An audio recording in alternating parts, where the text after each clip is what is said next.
Namaste, Pranam, Gita Dhyanam.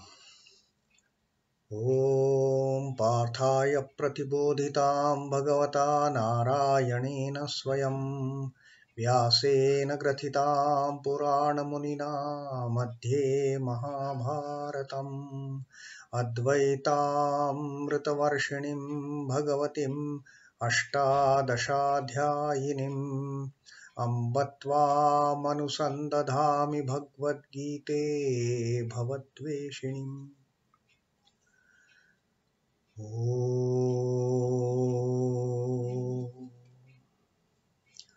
O Bhagavad Gita, with which Lord Narayana himself gave enlightenment to Partha, which was included in the Mahabharata by the ancient sage Vyasa, the showerer of the nectar-like knowledge of non-dualism, O Goddess, contained in the 18 chapters, O my affectionate mother, the destroyer of rebirth, I meditate upon thee.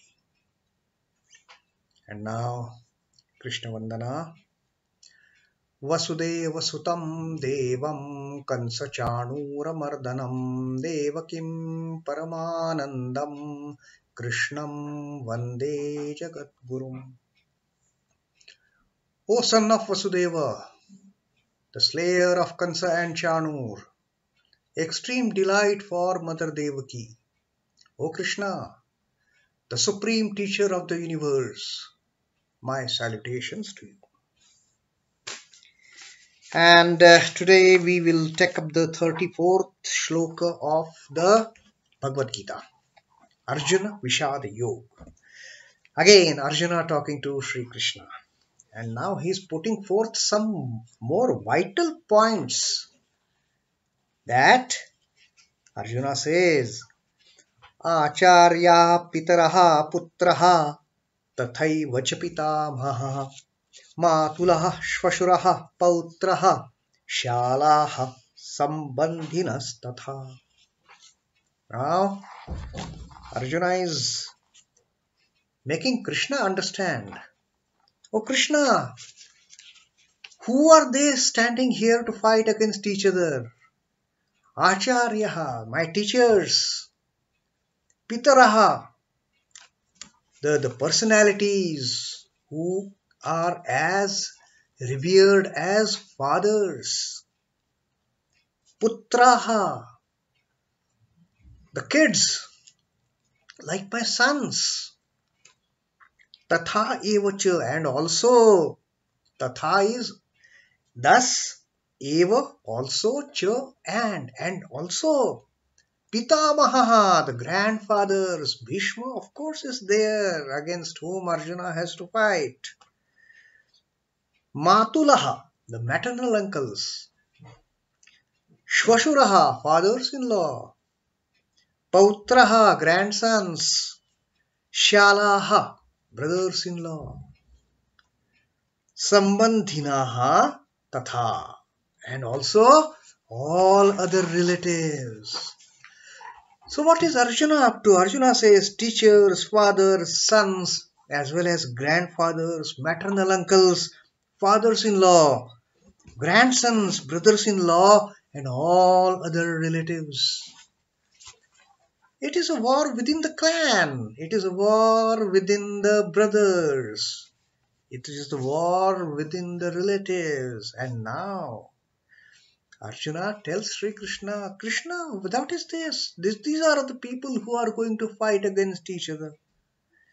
And exactly the same terms they were used when Sanjay was telling Dhritarashtra in the 26th Shlok, when Arjuna had asked Sri Krishna to take my chariot in between these two armies. Let me see against whom I have to fight. Let me see who are all those so keen to wage this war against us.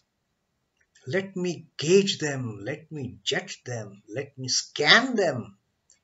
And after Krishna having taken the chariot in between both the armies, then that was the time when Sanjaya had narrated to Dhritarashtra.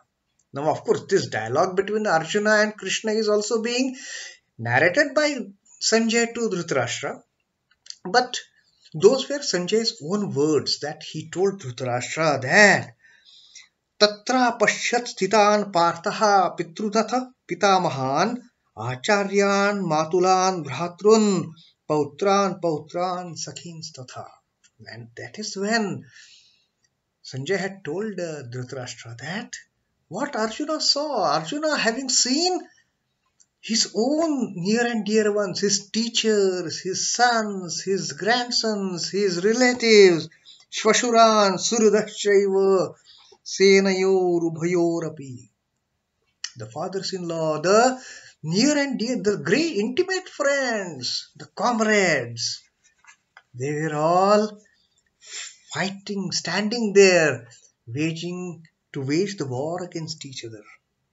And then, having seen all these near and dear ones, Arjuna had started telling Sri Krishna that was the 28th shlok when Arjuna said, Drishtvevam sajanam Krishna yuyutsam samupasthitam. My own people, now I am seeing Krishna, that they are all so eager, they are desperate to wage this war. And here again, Arjuna lists out all those relations.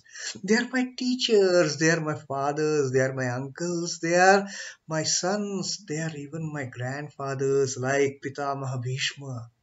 And they are my maternal uncles. They are my fathers-in-law, they are my brothers-in-law, and all these near and dear ones of Krishna, they are going to wage war against each other. And this is now is the point. Arjuna is dwindling from his goal of waging this war. Now he's getting trapped into that net of Maya, and now he's seeing everybody his own. There are two ways when a person can see everybody as his own. One is when one gets the ultimate knowledge, Brahma Jnana. Then there is no me and you. There is no differentiation between me and others. Then everything is same. Then one sees the same Atman in all the beings as his own. But that is on the highest pedestal of spirituality. Arjuna here also, he is seeing each one as his own. Suddenly, he is seeing in both the armies, he's seeing his own teachers, his own fathers, his own uncles, his own sons, his own grandfathers, his own fathers-in-laws, his own brothers-in-laws, his own cousins, and all these near and dear ones. But this seeing sight of near and dear ones, this feeling for near and dear ones is not from that anubhuti, that experience of Brahman. No. This is out of ignorance.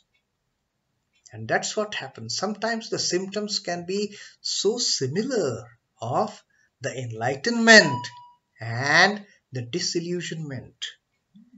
Now here suddenly all of a sudden Arjuna sees everyone as his own. And that's what he is now telling Sri Krishna in that 34th shlok. That teachers, fathers, sons, as well as grandfathers, maternal uncles, fathers-in-law, grandsons, brothers-in-law, and all other relatives, they are standing here so keen to wage the war against each other.